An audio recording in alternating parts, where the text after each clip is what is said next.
No more fucking around. It's Wild Style Radio. Wild Style Radio. Stand up and shout! What is up? And welcome to the Stand Up and Shout Rock Show, coming to you live from Salisbury Center Studios in Manassas, Virginia, part of the Wylde Style Network.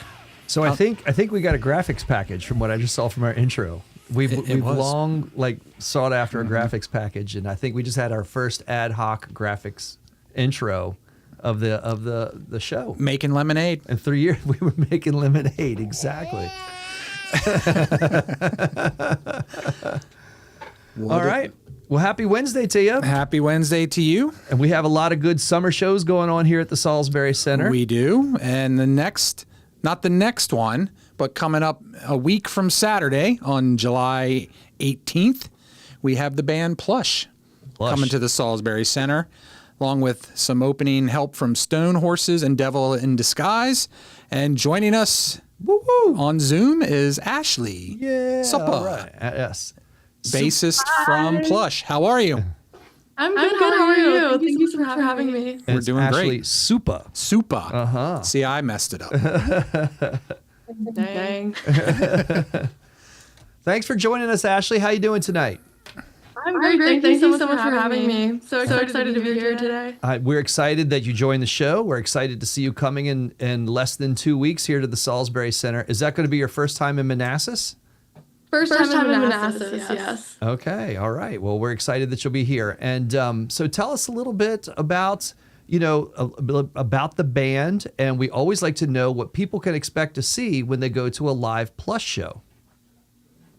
Well, Plush, we've been a band for about 5 years now. It's myself, my lead singer Mariah Formica, and our drummer Faith Powell. To come to a show, you should expect some hard-hitting rock and roll.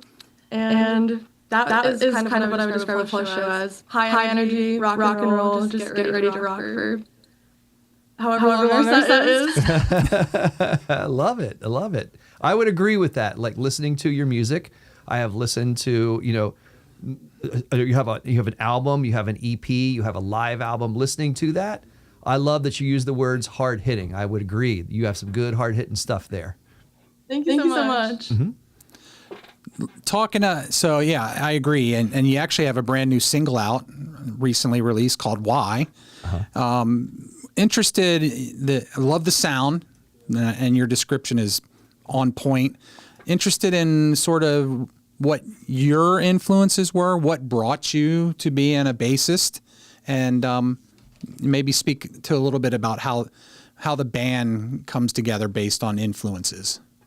Yeah, for sure. So I grew up in a musical household. My dad is a guitar player. He's played with artists like Alice in Chains, Ace Frehley from Kiss, just jamming with a lot of my idols growing up. So I kind of grew up just completely idolizing my dad. I was like, I want to be a musician. I want to be in a band. This is just what I want to do. So I found this program near me called the School of Rock, and I thought it was super cool. Like you could just be in a band, you can play shows, and then you can kind of just find an instrument and focus on it. So I started as a guitar player there, but my instructor one day was like, do you have a bass? And at that point I was like, a what? I don't know what that is. Like, I didn't even know what that looked like. So I went home and I was like, Dad, do we have a bass somewhere? He was like, of course. Like we're a musician household. And I'm so lucky that is how I grew up. So I brought a bass to the School of Rock, and then I fell in love with that, and I just continued being a bass player. And I actually really like it because it's 4 strings instead of 6. Excellent. So with the School of Rock, I read that about your band. I read that you really came together through the School of Rock. Do you have any experiences? I'm curious about that. Kev and I are a little older, so that wasn't around in our time. So did you have any experiences there that really stand out? Maybe that it was an instructional experience, or I know they do camps, right? Where you can have famous musicians kind of come in and be exposed to that. So was anything like that standing out for you? I had a really amazing instructor, Evan, who kind of just motivated me so much to just be a better player. Really pushed me out of my comfort zone to sing more. I wasn't really somebody who liked singing, especially. I was just kind of more shy than I am now. when I was younger, so my instructor pushed me in my comfort zone and was like, you should try singing backing vocals on this song. I think we were doing, it was Ramones versus The Clash. It was the School of Rock show. Excellent. And you should try doing the backing vocals on this. And I didn't think I could do it, but he really pushed me. And then I still love singing backing vocals. I love singing them at our Plush shows. And I have to thank Evan for that. So Nice. Excellent. So, also noticed you guys have played a large. You've done some festivals. You're obviously playing clubs. You'll be here at the Salisbury Center. Is there from a performance standpoint, talk about the differences between small venue and maybe the energy that comes from that versus playing, like Sonic Temple. Sonic Temple. Yeah. What a great festival that is. That's such an interesting point. It's interesting because it's all, I feel like it's just all this big energy transfer between the crowd, no matter what size it is, and it's amazing no matter what, but I feel like when it's kind of like your smaller shows, it's usually like a headline run, or like, you're doing like a club, it's something that you're headlining, so all those people are there at a show to see your band. Versus the arenas and the festivals, they're there to see your band as well as other bands. So it's just a different energy when you kind of are at like a headline show, and like you have your fans that you've seen at other shows singing the words back to you, and I don't know, it's different. And then you go to like this environment where it's a festival and everybody's super amped up, and it's just this crazy environment, and it's just different, but it's equally amazing both ways. Like I couldn't compare the two because they're so wildly different, but in a great way. Excellent. And as a part of that, we've seen that you have toured with a lot of nationally famous acts, Hailstorm, Slash with Miles Kennedy. Is there any, just to name a few, you have a long list. Is there any that stand out to you as memorable experiences? Again, they're all super memorable. I mean, being in this band has been such a dream come true. But the tour that stands out probably the most to me is our tour with Alice in Chains, because growing up I was just such a huge Alice in Chains fan, and you always hear the term "don't meet your heroes," but when we met Alice in Chains, who were my personal heroes, it was like these are the coolest guys ever. They took such good care of us on the road. They looked out for us. I remember Mike Inez from Alice in Chains would make us these little snack bags because we were in our van, and he would bring them to us at the end of the night and be like, here are some snacks, just make sure that you guys have these, make sure you're okay. He was just a sweetheart, and he's my favorite bass player. So I feel like experiences like that too really teach you how to be you, and hopefully one day your band gets to that level and you can treat your openers the same way that they treated you. Hey, I'm gonna like to put you on the spot a little bit. Like, do you specifically remember what were in those snack bags? Like, I'm dying to know, like, what Mike Inez like threw in a snack bag, like, for his opening act. It was these, oh my gosh, I would know it if I walked into a gas station and saw it, like these pistachios that were like raspberry. I remember them because they were airy, and I still go for them when I'm at a Love's. That's excellent. He's always looking out for people, Who right? knew? Who knew? Friends don't let friends get haircuts. Exactly. Like we are like long-standing Alice in Chains fans, and you think you know everything, and you read everything about them, and then we come up with a story like that: raspberry pistachios from Mike Inez. Yeah, that's pretty cool. I was going to say, I didn't mean to throw you off. I might have thrown Kevin off with that question. I'm going to throw back. I was listening on the way over to the podcast. I'm going to throw back to one of your first singles, "Hate." Speaking to "Hate," so I'm going to put you on the spot a little bit about this one. Definitely, when I listen to that song, there's a thin line between love and hate. When going back to that old saying, there's a lot of love in that song, which is leading to the tragedy of the song that you guys write. Is that about someone in particular, or is that just maybe a conglomerate of just feeling that you had and coming up with a song that's that emotionally powerful? I believe it is about somebody in particular, but I think that the beauty of the songwriting there is that the listener can make it about whoever they want it to be about. Sure. That was okay. And again, I didn't mean to put you on the spot about that, but that when you hear a song that's that passionate, it makes me wonder, is that about one person, or is that just a general feeling? but it was very strongly conveyed, particularly in that song. So congratulations for writing such a passionate song. Thank you. I feel like things like that are honestly what drew me so much to wanting to become a musician, because when I heard bands growing up and I really resonated with the lyrics, even when I was 13, and it was just like, middle school's so hard, I don't know what to do.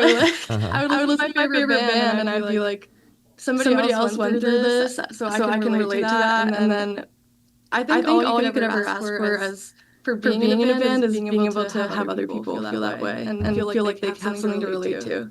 Excellent. So we've talked about on the podcast quite a bit. Obviously, you've got a full-length album out. You got an EP out. Guys put a lot of singles out. You also have the live record. We talk about, in our day, it was you went to the record store, you bought an album, you listened to it cover to cover. That's not quite the way it is now with music. And coming from a musical family with your dad having a lot of experience in the industry, talk a little bit about, your all's approach to writing and recording and releasing music. For sure. I feel like with writing, it can go a lot of different ways. Somebody could have an idea and we all build off of that. We could bounce voice memos back and forth. We could just start jamming a riff during practice, or even ideas come up naturally during the studio. It kind of all depends. I feel like the magic of a song can occur at any moment. You just have to... It has to be the perfect circumstances almost. So I feel like that is kind of how our writing process goes for the most part. And has that been an evolution since you guys first formed? I believe it was in 2021, correct? It was coming out of COVID 2021, 5 years later now to 2026. Have you changed your approach towards songwriting? Is it maybe leaning towards one of the band members more than another, or has it really just been consistent as you're writing new music currently?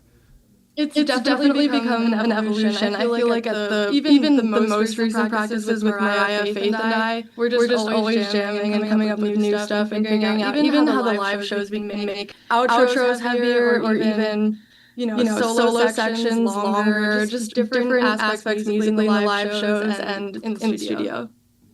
Excellent. And so you mentioned, I'm going to go back to School of Rock and your dad. And we're Kevin and I, we always are interested to know like what motivates bands in terms of their influences and things that they listen to. Were you growing up, you thinking of School of Rock? When I think of School of Rock, I think of what would be kind of labeled as classic rock, and probably with your father listening to what you would probably consider more as classic rock.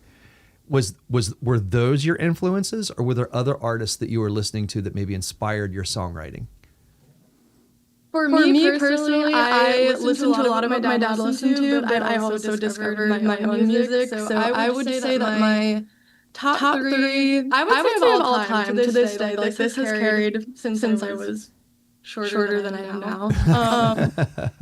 Which I'm not that short, but I would say Alice in Chains, Tears for Fears, and the 1975. I love the 1975. Wow. That's my favorite band. Wow. Okay, that's a mix. That is a mix of rock and pop, and yeah, that's very eclectic. That mix. Yeah. If it's good, I'll listen to it. But good is subjective. Uh-huh. So Kevin, I'm going to put Kevin on the spot, because do you know anything by the 1975? No. I've seen 1975 live. All right. Yeah. So that doesn't surprise me. They're a great live band. Awesome. They're the best live band. And my dad would come to the shows with me all the time, and then my dad would be like, when are they playing? They're so good live. And I'd be like, yes. And weren't they on Saturday Night Live in the past year? I think so. If it wasn't this year, it was the year before. I think you're right. And a great performance there on Saturday Night Live too. Yeah, excellent. And the guitar riffs in their songs are so great. I feel like they're always stuck in my head. Sure. And as you know, and that's probably something that Kevin and I talk about more, is that something that we appreciate is the live aspect of music, and relying less. And sometimes we see bands relying on backing tracks or heavy electronics to support their shows.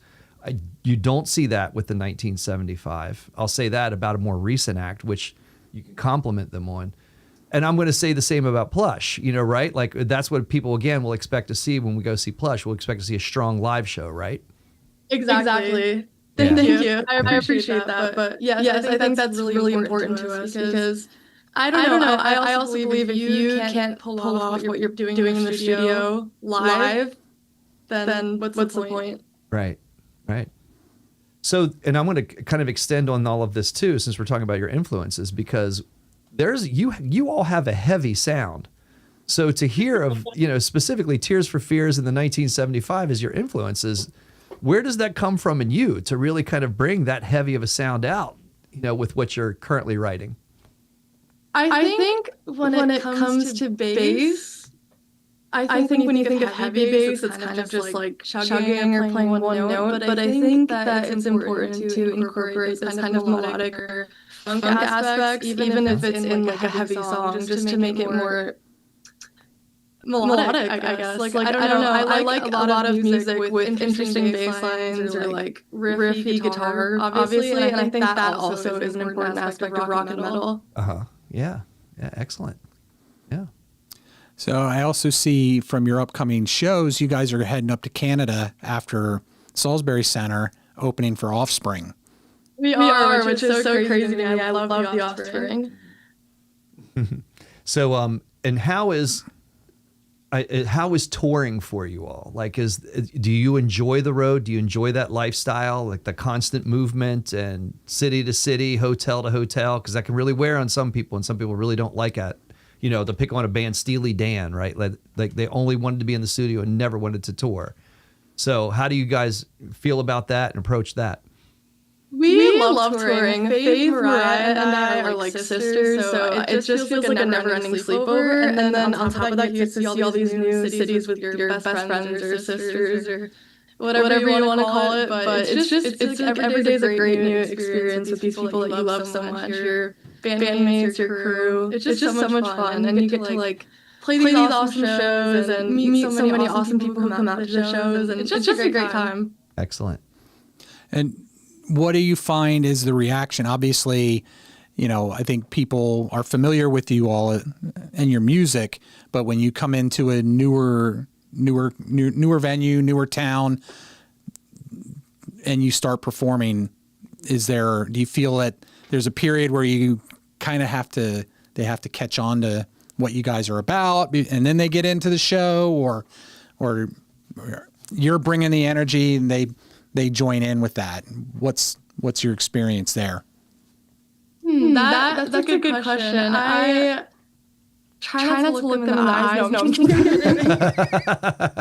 I hope that we bring a show that's enjoyable to people who haven't seen us yet. I would like people to leave a Plush show feeling like they just discovered something new and something that they can relate to. I really hope that people would just leave the show feeling happy and just glad that they came out for the night to come see a band they haven't seen before. That's all I could ask for.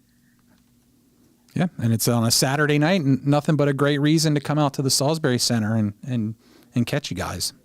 We always say about rock and roll, Ashley, that the most important aspect is the live show. Like that's just something that Kevin and I found in our experience over our years, and of course we've listened to a lot of recordings, and listening to recordings are great, but you can't beat that live experience. So I appreciate like everything that you just really kind of mentioned in terms of the joy that a live show can bring to people and being a part of that experience. Thank you. I really agree with that because that's all that I ever experienced going to live shows growing up. That was my escape from whatever was bothering me that week or that month or that year. It was the hour or 2 hours that I could let go of everything. And I would hope that's what people could find at a Plush show. Excellent. And so was that your experience then at the 1975? Is that like you, just in terms of influences in bands and music, does that translate to the live show also?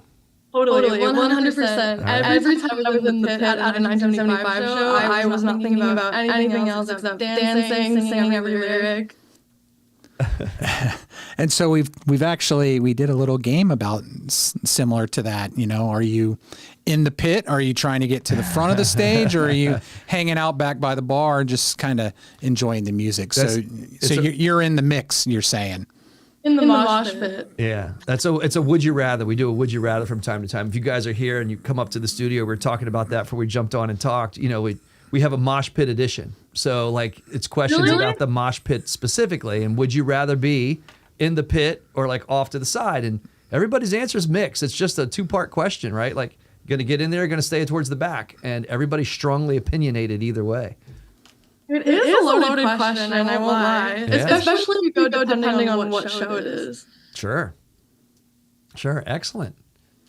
All right. Well, did you have anything like in terms of anything that we might have missed that you want to bring out in terms of like music that's being released or an upcoming show or upcoming tour information that Kevin and I didn't ask you about that we could put out there and you make a part of this conversation?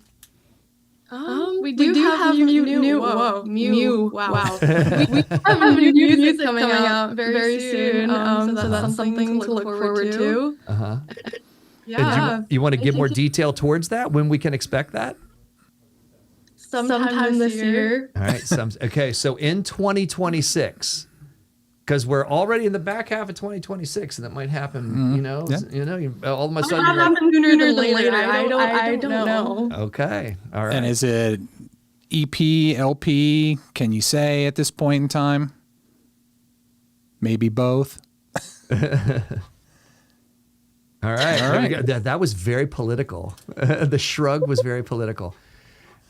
So like one of our producers, Jim, is like just waving down. I think Jim has a question for you. I do actually. Hi, my name's Jim. I'm from Wylde. So also a longtime fan. I'm also the guys who booked you. And thank you much. Yeah, you're welcome. Oh, this has been a big deal. So this is going to be a big deal. And Devil in Disguise and Stone Horses will do their job and warm the audience up for you. So you're going to come into a hot audience, and they're going to be ready for you. And so, yeah, we're getting a lot of good feedback from them. I can't wait to watch their set as well. I've seen like a little bit of clips. Those guys doing some great stuff for AdMat. They're really doing some good stuff on social media for promoting the show. So I'm really thrilled to have them again because this is their second time. But the question I had for you is now that you're looking at, there's a possible EP, LP coming out soon. I'm noticing a thread in their songwriting when it's very emotional. There's pain, there's relationship pain, there's relationship stuff going on. I'm seeing that happen in a lot of the very popular songs. And is there a timeline that's being written, or is there it just comes up because it comes up because of life? Can you speak to that just a little bit? Jim, you're not asking them if they continuously get dumped, are you? Is that it sounds like there's some emotional turmoil there. I mean, Ashley seems very happy in this conversation. I'm just put that out there, like in your defense, happy, there, Ashley. Right? She's got her sisters with her. They're having a good time. It's sleepovers. It's all good. She was just talking about the positive vibes coming out of the live show. But when you listen to the songs and you just watch, Mariah's face emote during the songs, you're like going, "Holy crap!" I go all the way back to Hate. I was asking her about Hate. That's the very first, kind of kickoff, and that was 5 years ago. So I get where you're coming from. Yeah. I think about it this way. As a writer, if I have a great, perfect day, no complaints, then I have an awesome day, but I have nothing to write about at the end of the day. Nothing moved me to the point where it hurts me so much that I need to get it down on a piece of paper. I think when life throws things at you, you tend to focus on things that are negative because it makes it more of a release to get it out, if that makes sense. Yeah. So I'm gonna throw back, Ashley. Do you listen to Twisted Sister? I did more growing up, but not as much. But respect them so much. Sure. Like so, they're anthemic songs of I want to rock and we're not going to take it. And of course, any stadium is still playing "We're Not Going to Take It." And that I remember like Dee Snider, hearing a Dee Snider speak to that. Like he stopped writing music at some point because he wasn't angry enough to write it anymore. He was wealthy and happy, so like he had a hard time writing about anything because he was just wealthy and happy all the time, and he couldn't do it. We're not going to take it because he had nothing to. We're not going to take it about. Maybe I can't be sad anymore. Well, maybe he'll have to write a couple songs about Sebastian taking over his band. Exactly. So I feel you there. I mean, that's just something, I guess, that's a talent to speak to you guys, be able to kind of call on those feelings and remember those feelings when you're in that songwriting process, as opposed to actually being there that day. You might not be feeling in that day, in other words, when you're writing. So yeah, to call upon that, that's not an easy thing to do. Thank you. Yeah. So for the folks that are coming to the show or watching this podcast and want to learn a little bit more about Plush, obviously plushrocks.net is the website. But what social media outlets are you guys on? Where else can they check out your music and stuff? Our Instagram is at Plush Rocks. Our Facebook is Plush, and then I think our Twitter is Plush Official. And you can find us on Spotify, YouTube. Just look up Plush. Excellent. Excellent. Well, Ashley, thank you for taking the time for joining us. Hopefully we covered everything that you wanted to mention, and we're looking forward to seeing you here on July 18th at Salisbury Center. Thank you guys so much. We're so excited. We can't wait for the show. All right. Thanks. Thank you. We'll see ya. Oh, then I'm sorry. Then John, like the producer's waving off. Is there any other shows you want to mention, Kevin? Yeah. So we'll talk about upcoming shows. This Friday, July the 10th, is the Gavin Evick Poison Tribute with Ricky Thrash and Ben Cote and Chuck on drums. Chuck then Fanslow. Obviously, Chuck Fanslow. Then on the 18th, we got the Plush show that we've been talking about. Woo-hoo. August the 1st is the M72 tribute, Obey Your Master, Pantera and Red Cap Assassins. August the 8th is New Metal Madness. And then September the 12th, Daycare Swindlers, American Television, The Goons, and Headzo will all be here. And then on Saturday, the 19th of September, just recently booked and announced, Mullet will be here. Excellent. Man, that's a lot of good stuff. So it sounds like, Kevin, we're going to be talking to some more bands. Yeah, we certainly will be. All righty. All right. Well, we'll be seeing you all soon. Very, very soon. Next week, this time live. See you. Hang on one second.